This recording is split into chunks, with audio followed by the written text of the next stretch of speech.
আরে বেকুব, বড় ভাই তোরে মোহব্বত করে খাইতে কইছে, তুই খাবি। এই এই তোর সমস্যা কি? শোনো, তোমাদের মতো কিছু খারাপ মানুষের জন্যই সামির ভাই আজকে নষ্ট হয়েছে। ভাই কি কয়ে গেল দেখছেন? কত বড় সাহস! পাচ্ছে লোককে কিছু বলে, এগুলো শোনার টাইম আছে? বাদ দে পোলাপেনের কথা মাইন্ডে নেওয়ার দরকার নেই, কান দেওয়ার দরকার নেই। তুই কেমনে কি করবি তুই নিজের দিকে খেয়াল কর, বুঝছস? হ্যাঁ ঠিকই কইছেন, পোলাপানের কথা কান দিলে কি চলে?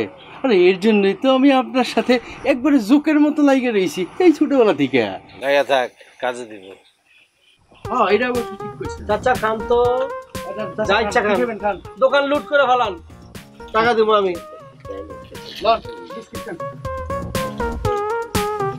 চাচা চাচাকে দুটা কাঁঠাল দিয়ে দাও আমার পক্ষ থেকে। কাঁঠাল খাবেন বাইতে নিয়ে বউ পোলাপেন খাবেন, আমি খাই না, জানো তো? আপনি এটা খাইবেন?